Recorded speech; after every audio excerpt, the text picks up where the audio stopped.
Olá, está começando mais um programa SP Brasil pela TV Câmara de São Paulo. Nele você acompanha entrevistas com personalidades relevantes da cena política, econômica e social do país, com o objetivo de repensar o Brasil diante dos desafios que temos pela frente.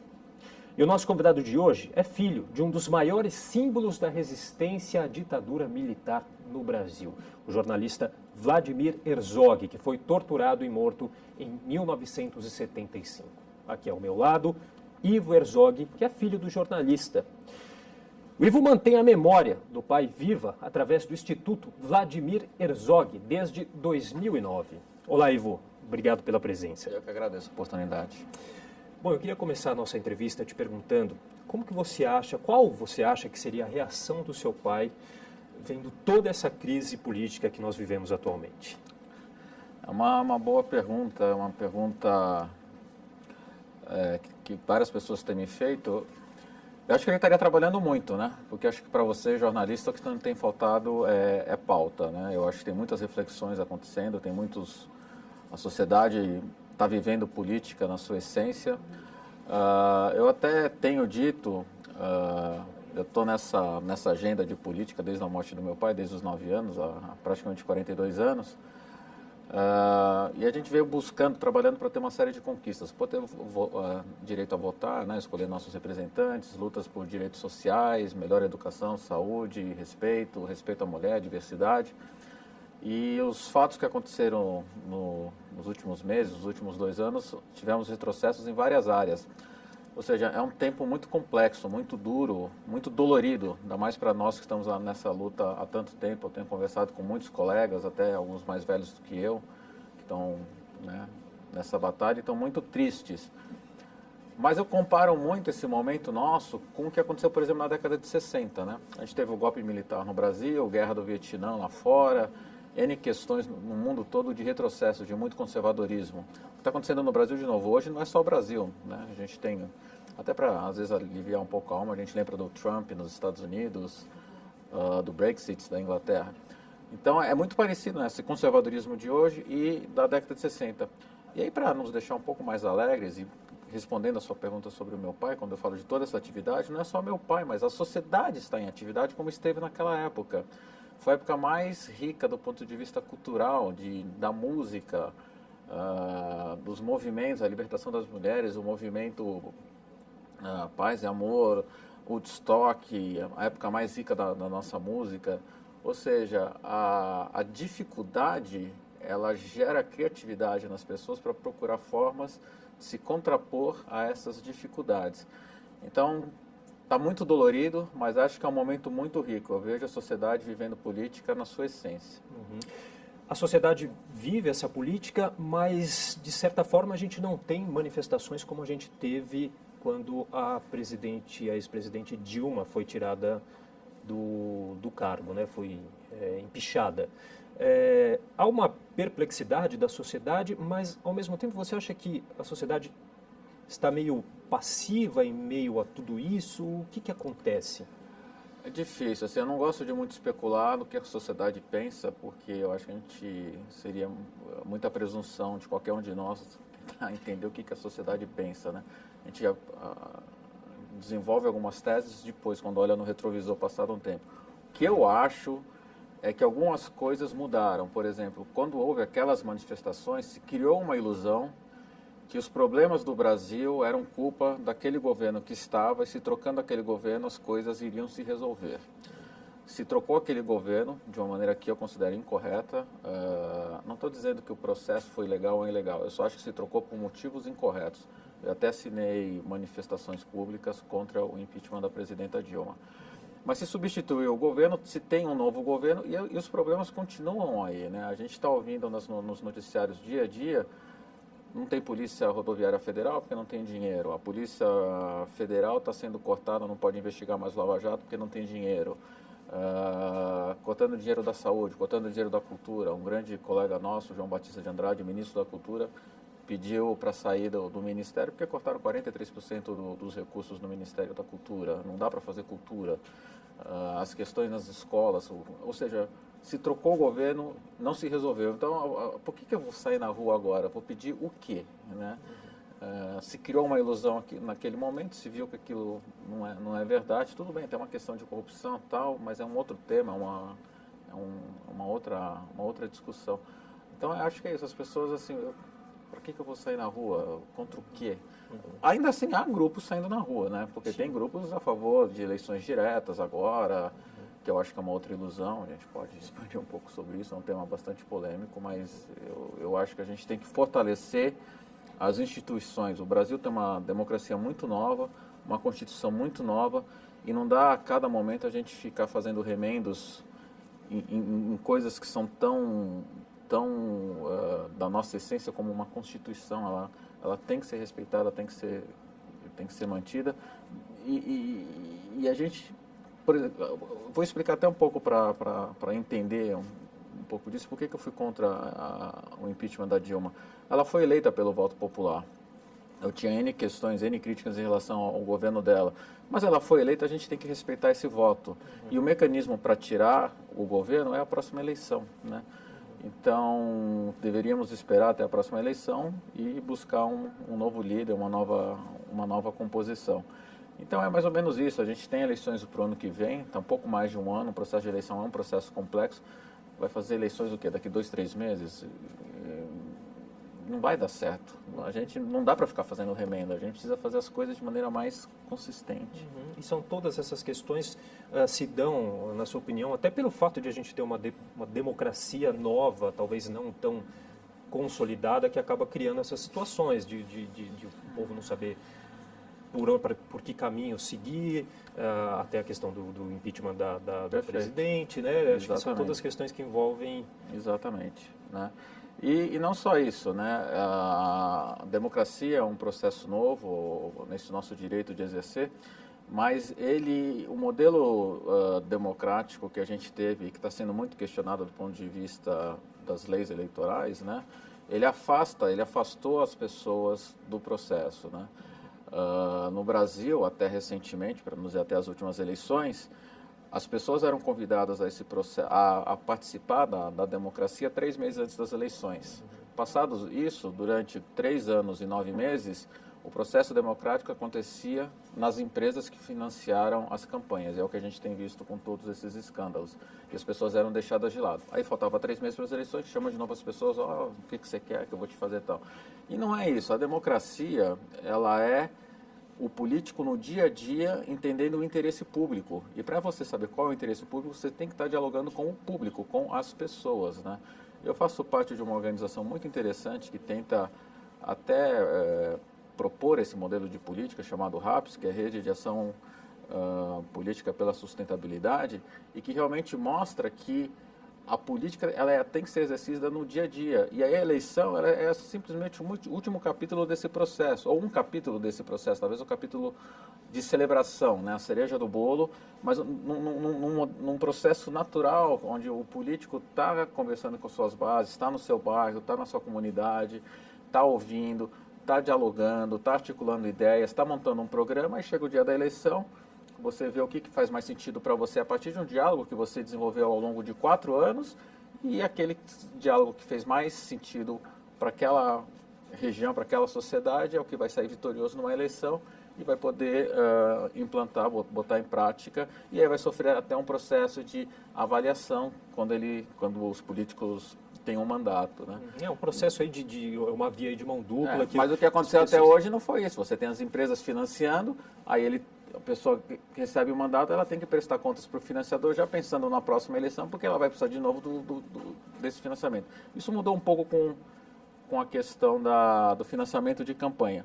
Mas tem uma coisa que ainda não mudou e que eu acho que estraga muito a nossa política, que é a questão da coligação, né? A coligação destruiu os partidos, né?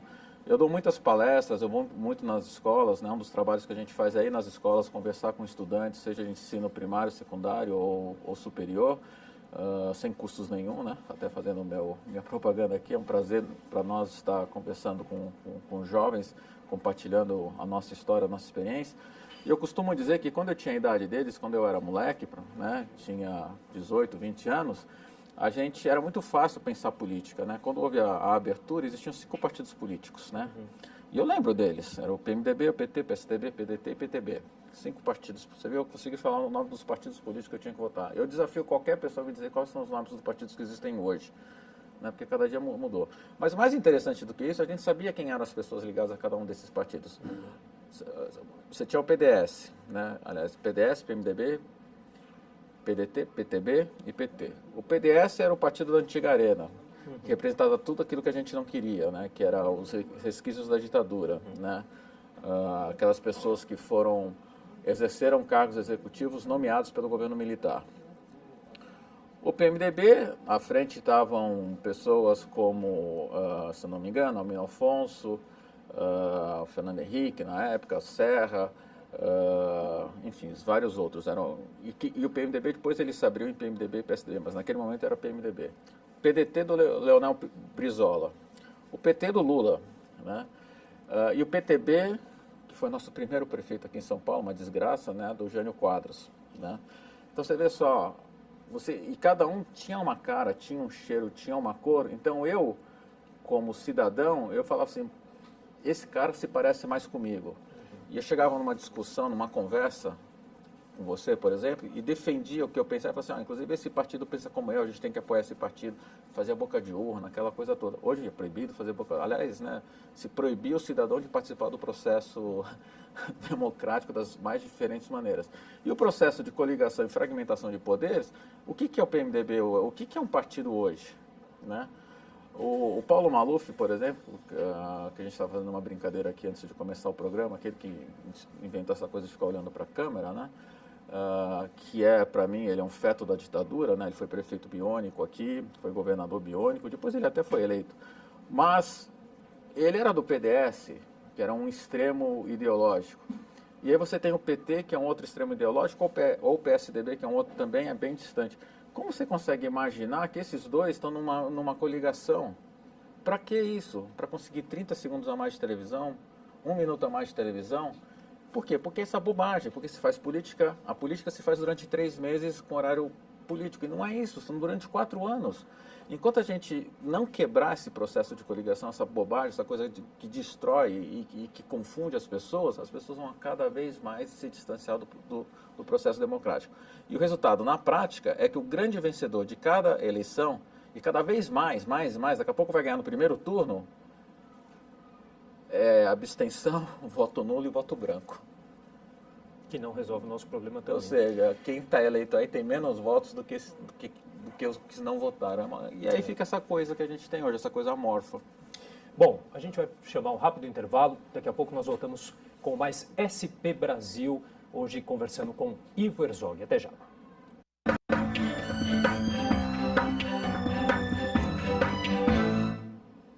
Estamos de volta com o programa SP Brasil, diretamente da TV Câmara de São Paulo. Nosso convidado de hoje é filho de um dos maiores símbolos da resistência à ditadura militar no Brasil, o jornalista Vladimir Herzog, aqui ao meu lado, o Ivo Herzog. Ivo, quando o seu pai foi torturado e assassinado pelo regime militar, você tinha 9 anos, né? E você disse que desde então a política entrou na sua vida. Na verdade, não foi você que escolheu a política acabou, devido às circunstâncias, te escolhendo. Foi isso. De maneira precoce, né? Até aquele momento, é até bom deixar bastante claro, eu não era uma criança como qualquer outra. Meu pai era um pai como qualquer outro, minha mãe uma mãe como qualquer outra. Eu não conhecia as atividades políticas do meu pai, nem sabia talvez que existisse atividade política, né? Acho que uma criança nem tem essa consciência, né? Mas com a morte dele e tudo que veio na sequência, né? Pela dimensão que se tomou, e eu recebendo toda aquela informação, ou seja, centenas de pessoas no velório, centenas de pessoas no enterro. O enterro foi muito tumultuado, porque tentaram apressar o enterro do meu pai. Minha mãe teve que, aos berros, impedir que aquilo acontecesse antes da chegada da minha avó, né? Depois com a missa ecumênica, organizada por Dom Paulo Evaristo Arnes, Henry Sobel e James Wright na Catedral da Sé. De novo, esse ser de 9 anos estava recebendo toda essa carga de informação e não tem como você continuar sendo a mesma pessoa, né? Então ali houve um processo traumático, no sentido literal da palavra, de mudança. sua mãe, Dona Clarice, né, que também é uma guerreira que teve um papel fundamental nessa mudança, divisor de águas que foi né, a morte do seu pai. Né? Acho que é até importante falar uma coisa, compartilhar com vocês. Alguns anos atrás, há 2, 3 anos atrás, eu participei da Flip junto com o Marcelo Paiva, né, filho do Rubens Paiva. E na sessão que a gente estava participando, ele fez uma colocação que é verdadeira, né? Isso é uma coisa incrível. Às vezes as coisas mais óbvias estão na frente dos nossos olhos e a gente não vê. O meu pai, o pai dele, não são heróis. Eles são vítimas. Os verdadeiros heróis são as esposas, as mulheres, as companheiras. Porque elas enfrentaram a adversidade daquela situação de um governo militar, de um estado de terror, em busca da verdade e da justiça, para mostrar isso para os filhos, né? Para mim, para o Marcelo, nossos irmãos e irmãs, que os nossos pais foram assassinados, que eles não desapareceram, que eles não se suicidaram. E elas tiveram que ter muita coragem. E eu acho que eu acho que a definição do herói é aquele que enfrenta uma situação de adversidade em busca de um ideal, não importa qual seja a adversidade. E são as mulheres que fizeram isso, né? É verdade. Bom, e você, a política entrou na sua vida muito cedo, você já trabalhou na área pública, mas nunca exerceu um cargo político, um mandato. Você já pensou nisso? É uma das suas pretensões? Eu acho que eu exerço um cargo político fazendo o que eu estou fazendo agora, né? Falando o que eu penso, botando para fora a minha inquietação, compartilhando, debatendo, às vezes discutindo, mas principalmente conversando muito. O mandato político propriamente dito, me eleger a um cargo público, eu não acredito no sistema que existe, né? A gente estava falando agora há pouco a isso. Então, para eu poder falar para as pessoas, eu vou ter que dar a mão para o Paulo Maluf. Isso não vai acontecer nunca na minha vida, não só com ele, como com vários outros. Eu não acredito no modelo político. Como é que eu posso colocar? Eu não participaria, eu não participaria desse modelo, né? Eu tenho uma inquietação muito grande de tentar ajudar, resolver, fazer coisas. Eu acho que eu tenho a capacidade, eu tenho uma formação, tive felicidade. Você é engenheiro naval, né, de formação. Isso. Inclusive, é até importante falar uma coisa, voltando ao tema da minha mãe, da heroína Clarice Herzog, porque, de repente, ela ficou viúva, com 2 filhos para criar. E o trabalho para ela se tornou uma obsessão. Ela está hoje com 76 anos e trabalha. Inclusive, às vezes, até final de semana, né, tem uma agência de pesquisa. Por que se tornou uma obsessão? Porque ela pôs na cabeça dela que, além da questão da justiça e da verdade para os filhos, que os filhos dela não poderiam deixar de ter nenhuma oportunidade na vida. Então, ela não economizou, ela não reduziu a qualidade de ensino que a gente tinha, né? A gente pôde ir nas melhores escolas. E por conta disso eu me formei engenheiro na Universidade de São Paulo, né? Depois fui até fazer um mestrado fora do país. Acabei de voltar de Harvard, onde eu fiz cursos na área do terceiro setor, na área de administração do terceiro setor, né? Então, esse é um dos principais valores que acho que eu herdei da minha mãe, essa questão da importância da educação que a gente tem. E com isso, o próprio trabalho do Instituto Vladimir Herzog, ele se tornou diferenciado, né? Que a gente realmente conseguiu realizar muita coisa em pouco tempo. Eu acabei de me afastar da direção executiva do Instituto, né? Passei o bastão para uma outra pessoa, por uma questão de governança, alguma das coisas que a gente acredita que são importantes. Instituto que foi criado em 2009, né? Perfeito. Por você? Por um grupo de pessoas, um grupo de amigos do meu pai, né? No final de 2008, que se celebrou 60 anos da Declaração Universal dos Direitos Humanos e o 30º Prêmio Vladimir Herzog de Jornalismo, foi até interessante, porque você, no começo do programa, falou que eu não deixo morrer a memória do meu pai. Desculpa, mas vocês não deixam a memória morrer. E pelo fato de vocês todos vocês não deixarem morrer a memória do meu pai, a gente decidiu criar um instituto. A gente achava que essa memória ia morrer, então algum dia ninguém mais ia lembrar. Cada um a gente ia fazer, sei lá, virar padeiro ou qualquer coisa, não sei. Mas essa memória nunca morreu na sociedade. Então a gente resolveu organizar essa memória, organizar um acervo sobre o meu pai, sobre esse período, e até informações, porque as informações saíam um pouco imprecisas, vamos assim dizer, né? Ele foi preso? Não, ele não foi preso, ele se apresentou voluntariamente. Enfim, várias coisas, né? E aí que começou a nascer a ideia de criar uma organização que levasse o nome dele, organizasse a história dele e a história de uma geração. E mais importante do que isso, que eu acho que a principal coisa, é que a gente estava muito cansado de falar da morte dele. Então a gente cria um instituto na data do nascimento dele, como uma forma de celebrar a vida dele. Dia E eu 27 acho, de junho, né? eu até faço uma brincadeira que eu fiz muita terapia na minha vida, né? Porque por N questões aí mal resolvidas, mas a terapia mais efetiva foi ter uma agenda propositiva sobre a memória do meu pai, de construção, de ação, de colaboração com a sociedade. E isso é o Instituto Vladimir Herzog. É um santo remédio para a família. E são, então, muitos projetos desde então, né? Você vinha me falando aqui, o primeiro grande projeto do Instituto que se chama Resistir é Preciso. Como que foi esse projeto? Isso. Na realidade, como eu falei, a gente cria um instituto para recuperar e organizar a memória do meu pai. Meu pai era jornalista. Era um dos vários jornalistas que estavam trabalhando e se opunham à questão da ditadura.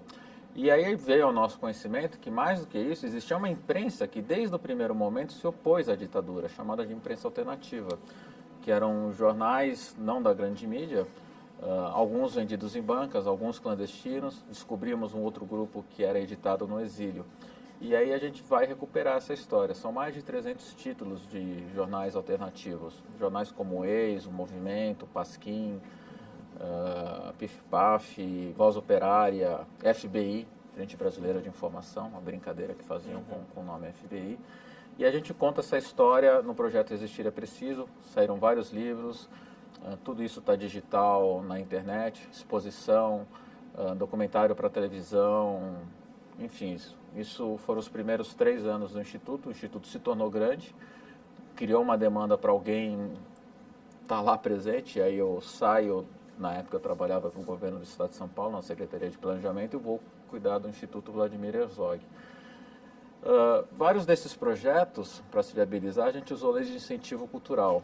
E a gente doava parte desse acervo como uma contrapartida para escolas e bibliotecas públicas. Ou seja, a gente estava gerando um material de educação. E a gente percebeu que não bastava isso, né? Aí vem a minha origem no mundo corporativo, né? Você tem que ter um modelo de negócio, você tem que ter uma estratégia, senão fica uma coisa dispersa. E a gente não tinha uma estratégia de educação, mas aí a gente dá uma parada, contrata profissionais da área de educação e cria o que eu chamo de Vlad Educação. E hoje o Instituto Vladimir Herzog, a principal área de atuação é a área de educação. Nós somos uma referência em educação e direitos humanos. Temos no momento um convênio com a Prefeitura de São Paulo, estamos com um grande projeto chamado Respeitar é Preciso, 100% da rede municipal, 1 milhão de crianças, 1.560 escolas, com o objetivo de reduzir uma coisa que não deve incomodar ninguém, né? Violência. A gente quer acabar com a violência escolar e a gente já está tendo resultados fantásticos. É através da formação de valores, do entendimento da diversidade, do respeito mútuo que você reduz os conflitos e, portanto, reduz a violência. Então, esse é um projeto que está na cidade de São Paulo, pronto para ir para outras cidades. E estamos iniciando neste mês um desdobramento desse projeto, um novo projeto a nível nacional agora, começando com São Paulo, Rio de Janeiro e Recife, chamado Valores e Direitos, onde a gente quer interferir em setores da sociedade que desconstroem a cultura de respeito, a cultura de direitos humanos, né? Então, é um projeto que a gente conseguiu os recursos para trabalhar nos próximos 14 meses, como uma fase inicial, inclusive com apoio de organizações internacionais, e a gente vai estar atuando em alguns setores. Eu vou dar só um exemplo de um setor que faz muita desconstrução dos valores de direitos humanos, que eu acho que eu tenho, que eu posso falar com propriedade, que é a mídia. Inclusive o jornalismo, infelizmente, né? Você tem uma série de programas de jornalismo que fazem apologia à violência, né? A polícia tem que matar, bandido bom é bandido morto, essa coisa toda. Então, a gente, uma das primeiras coisas que a gente vai fazer nesse programa Valores e Direitos é tentar trazer a mídia para uma reflexão e pensar qual é o papel que eles estão tendo na construção da nossa sociedade. O que tem reflexo direto na sociedade, porque a gente vê uma resistência muito grande aos direitos humanos. Né? Com certeza. E não é só isso, é uma série de colocações que são feitas. Um exemplo que tem a ver com mídia, programa de auditório, quando você coloca as mulheres como parte do cenário. Então você está transformando a mulher num objeto.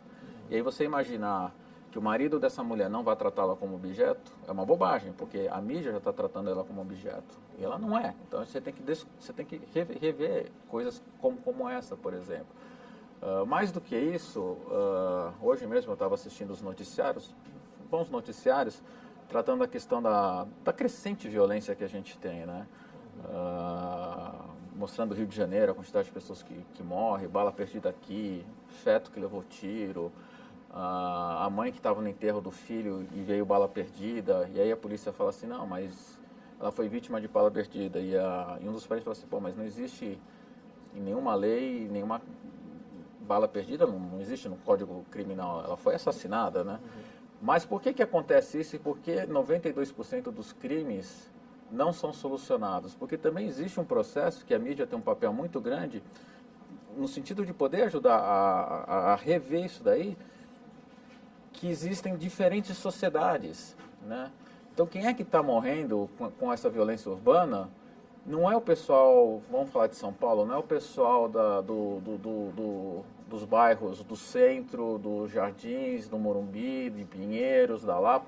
Não é o pessoal da periferia que está morrendo. Não é o pessoal que tem seu carro próprio para ir para o trabalho, é o pessoal que está no ônibus. Por quê? Porque eles fazem parte de uma outra sociedade e não da nossa sociedade. Fica parecendo que existem várias sociedades, né? Então, enquanto tem dois... Eu acho que, por exemplo, a questão da violência, e a mídia pode ajudar muito nisso daí, de você trazer todo mundo para a mesma sociedade. Deveria existir só uma sociedade. E não a sociedade do cara que é pobre, do cara que depende do transporte público, do cara que depende da saúde pública. Não é outra sociedade, é a mesma sociedade, é a minha sociedade.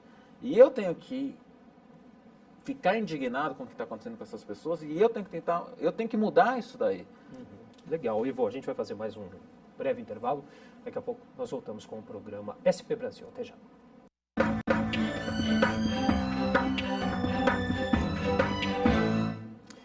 Estamos de volta com o programa SP Brasil, diretamente pela TV Câmara de São Paulo. Nosso convidado de hoje é filho de um dos maiores símbolos da resistência à ditadura militar no Brasil, o jornalista Vladimir Herzog, que foi torturado e morto em 1975. Estou aqui com o Ivo Herzog. Ivo, qual a sua opinião em relação às pessoas, aos movimentos que pedem a volta da ditadura militar? Então, eu tenho uma resposta que as pessoas acham um pouco polêmica, mas assim, eu sou a favor que eles se manifestem, porque acho que todo mundo tem direito à manifestação. E eu acho importante que eles se manifestem para criar o contraponto, né? É muito interessante, mas por mais absurdo que seja, só no momento em que eles começaram a se manifestar, as pessoas começaram a ficar indignadas sobre quem é a favor da volta de... Até então era uma coisa muito dormente, né? Eu sou absolutamente contra a volta da ditadura. Eu acho que as pessoas que pedem a volta da ditadura é uma ilusão, como a gente falou daquela ilusão no primeiro bloco do programa, né? Da ilusão da mudança de governo. Mas pior do que ser uma ilusão, eu acho que é um atentado, é um não entendimento do valor da palavra liberdade, né? Uma das coisas mais importantes, eu acho que para o ser humano livre, é a possibilidade da existência da opinião diferente, né? É a diferença. E quanto mais diferença existir numa sociedade, mais rica essa sociedade é, né? Pessoas têm dificuldade, às vezes, de lidar com a diferença. Então, vamos ter uma ditadura porque ninguém pode pensar diferente? Tá bom, vamos ter a sociedade mais pobre, mais medíocre, e nós, como seres humanos, vamos estar sendo... a nossa humanidade vai estar sendo roubada de nós. Nós seremos simplesmente objetos de um sistema... sem humanidade, sem alma, assim. Nem essas pessoas que defendem a volta à ditadura vão ter a opção de escolher por uma coisa ou outra. Pois depois, é, né? mas acho que tem gente que não quer escolher, né? Tem gente que quer ficar em casa assistindo a novela e o importante é que chegue um cheque no final do mês para pagar as contas, seja ele pelo trabalho que ele fez ou por uma aposentadoria, porque ele é de um grupo privilegiado e pode se aposentar com 40 anos com salário integral. Porque também se ele estiver aposentado com salário mínimo, ele não vai estar feliz, né? É verdade. Bom, Ivo, o processo que foi movido pela sua família com o assassinato do seu pai, ele foi o primeiro processo vitorioso movido por familiares de uma vítima do regime militar contra o Estado, né? Mas isso veio muitos anos depois, né? Em 78. 78. O primeiro processo é de 78. Que veio bem depois o óbito, o atestado de óbito. Então, assim, caso Herzog, né, do ponto de vista jurídico, logo quando meu pai morre, se cria a farsa do suicídio. O primeiro ato de fato que mostra que aquilo é uma farsa é que o Henry Sobel manda que meu pai seja enterrado no meio do cemitério. Na tradição judaica, o suicídio é a maior ofensa que uma pessoa pode cometer, então ela tem que ser enterrada junto a um muro. Meu pai é enterrado no meio, então já vai contra a tese dos militares. Mas ainda assim, do ponto de vista dos documentos oficiais, inclusive do atestado de óbito, se fala em suicídio. Então a minha mãe entra com um processo, importante notar que é um processo de responsabilidade contra o Estado. Nunca se pediu nenhuma reparação financeira. A família nunca entrou com processo de reparação financeira, de responsabilidade, e que a gente ganha em 78 a sentença do juiz Márcio Moraes, que responsabiliza o Estado, e no despacho dele, que é uma obra fantástica, os cursos de direito estudam o caso Herzog, a sentença do Márcio Moraes, ele também manda que seja investigado as circunstâncias da morte do meu pai, o que até hoje não foi feito. Então o Estado brasileiro está em delito, não está cumprindo uma ordem judicial que se investiga. Até hoje não se cumpre essa ordem. Mais recentemente, em 2011, 2012, a gente, um pouco antes, entrou com o caso do meu pai na Corte Interamericana de Justiça, porque a gente não encontrou mais espaço para buscar justiça no Brasil. E numa das etapas do processo, eu recebo o atestado de óbito do meu pai, que eu não conhecia, nunca tinha visto o documento, e vi que constava a questão do suicídio. E na mesma época estava iniciando os trabalhos da Comissão Nacional da Verdade, das várias comissões da verdade, inclusive a Câmara Municipal tem uma Comissão da Verdade Vladimir Herzog, que é o nome do meu pai, com muito orgulho para a família. Mas, enfim, então a gente pede apoio da Comissão Nacional da Verdade para que aquele documento, o atestado de óbito, seja retificado, o que foi feito. Então, eu acho que é importante, né, notar, para quem não sabe, tudo isso é muito penoso para a família, né? A gente sabe o que aconteceu com meu pai, a gente sabe que ele foi assassinado, a gente não busca... a gente busca justiça, né? Então a gente poderia parar por aqui e seguir nossas vidas. Mas o caso Herzog, ele é muito emblemático. E tão importante, ou talvez até mais importante para a família Herzog, é o que ele significa para as outras famílias, porque ele abre o caminho para outras famílias que também buscam a justiça. Outras famílias que, por circunstâncias, os casos não são tão emblemáticos e têm dificuldades de articular essa busca por justiça.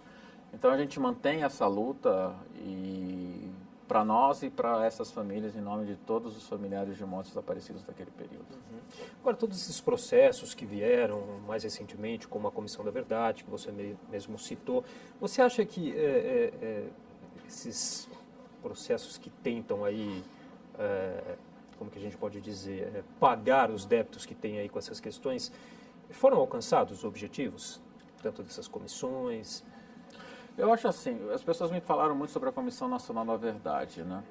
Pouco antes do início da Comissão Nacional da Verdade, 2014, 2015, nós fizemos um seminário aqui no Brasil, o Instituto Vladimir Herzog, e a gente trouxe um comissionado da ONU, o senhor Américo Calcaterra, para esse evento, para falar sobre memória e verdade. E ele nos falou sobre as várias comissões da verdade que se instalaram na América Latina e em outros países. Cada uma tem a sua natureza. E havia uma crítica muito grande que a Comissão Nacional da Verdade brasileira não tinha poder de justiça. Não podia pegar um caso e levar para um tribunal. Né? Realmente não pode. E por isso ela não seria tão boa, tão importante para a sociedade. Eu acho que a Comissão Nacional da Verdade é muito interessante como algumas coisas fogem ao nosso controle, à nossa expectativa. ela atingiu uma coisa que não estava no radar de ninguém. Ela trouxe o debate da memória para a sociedade. Eu lembro, e você sabe disso, todo mundo sabe, que sempre se falou que o Brasil não tem memória, as pessoas não conhecem a história, não ligam para a história do Brasil. Isso era verdade até chegar à Comissão Nacional da Verdade. Ela trouxe isso para a pauta. E mais importante, ela trouxe isso para a pauta das escolas. Mas eu dei assim eu participei de dezenas de conversas com estudantes em escolas no país todo. E eu sou só uma das figuras que foram convidadas para estar com os estudantes.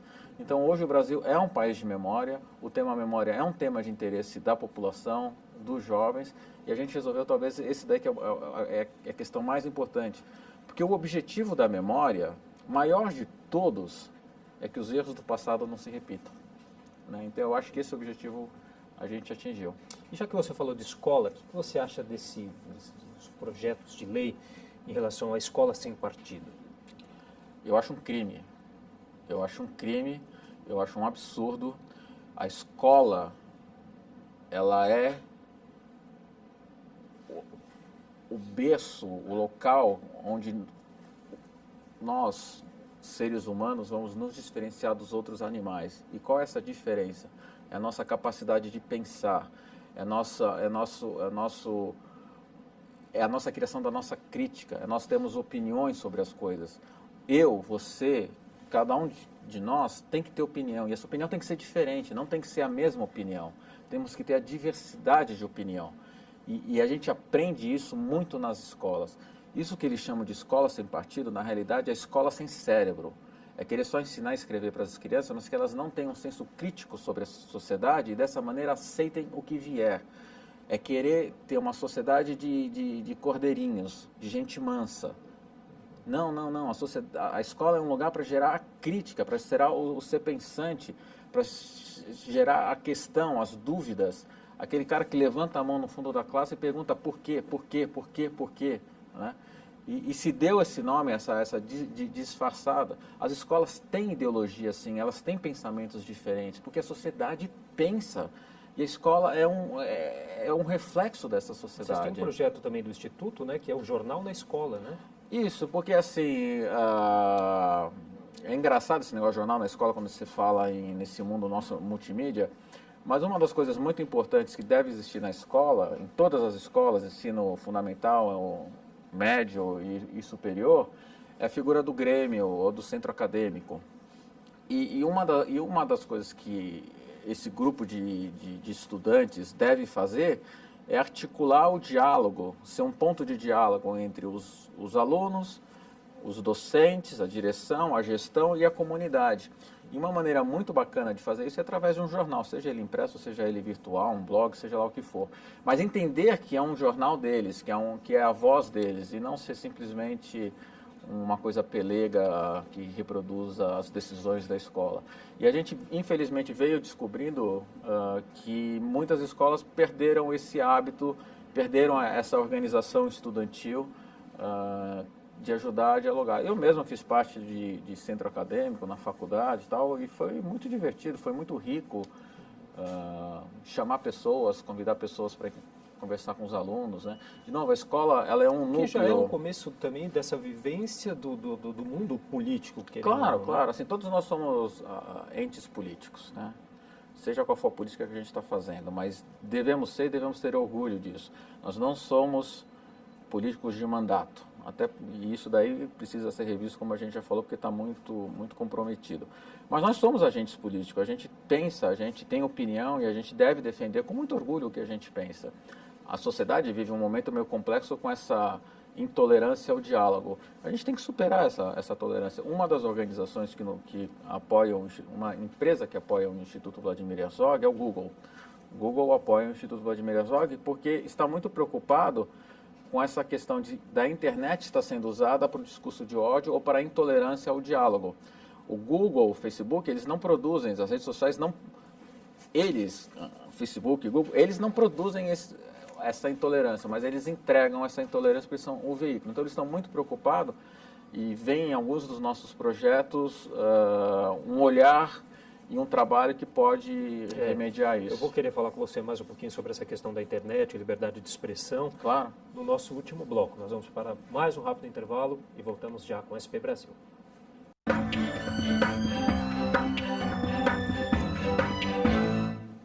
Estamos de volta com o programa SP Brasil, diretamente pela TV Câmara de São Paulo. O nosso convidado de hoje é filho de um dos maiores símbolos da resistência à ditadura militar, o jornalista Vladimir Herzog. Aqui ao meu lado, o Ivo Herzog. Ivo, a violência de Estado persiste. Então, persiste para não dizer que é pior. Uma das coisas que a gente tem que entender, e talvez seja a grande inspiração para eu falar do caso do meu pai, é que quando a gente está falando do que aconteceu com meu pai, de tortura, desaparecimento, assassinato, impunidade, eu não estou falando de alguma coisa de 1975, eu estou falando de alguma coisa de 2017. Essas coisas continuam acontecendo, né? Na época da ditadura, morreram oficialmente 450 pessoas. De lá para cá, a polícia matou mais de 10 mil pessoas.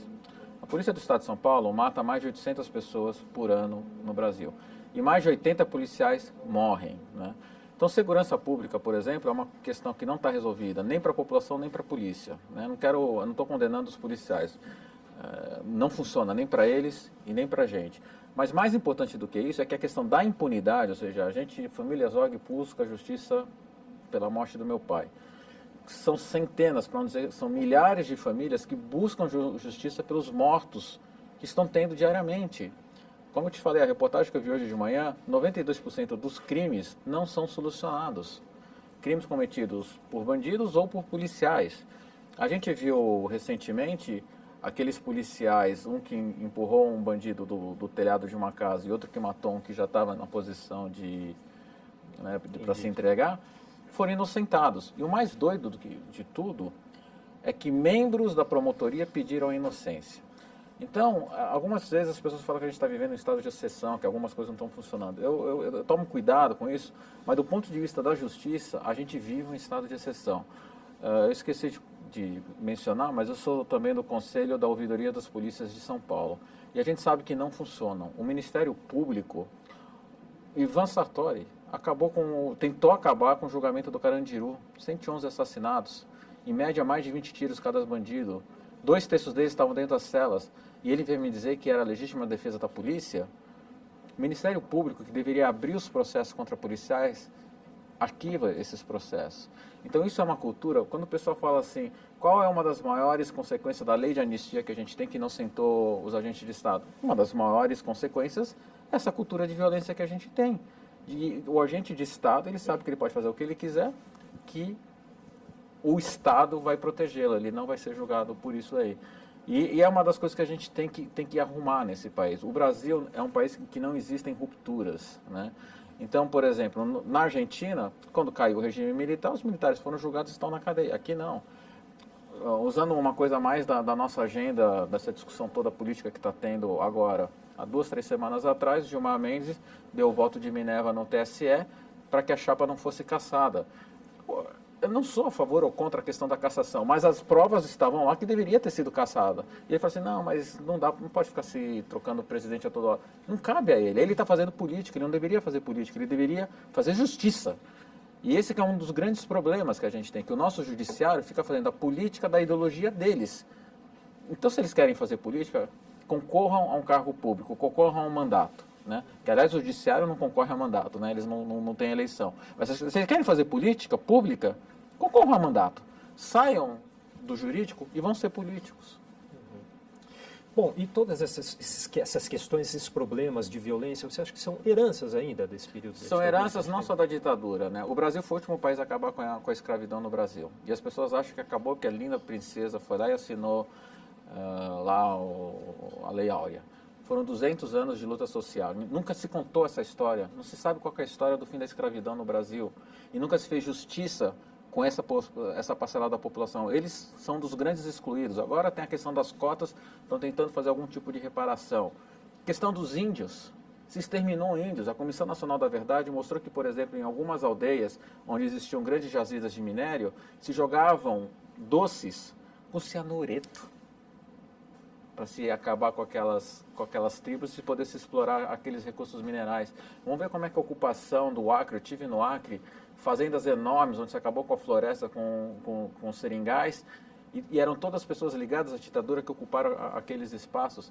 Então a gente acabou, a questão dos negros, a questão dos índios, a questão da ditadura, nunca se houve uma ruptura, nunca se houve uma investigação, nunca se houve um processo de reparação.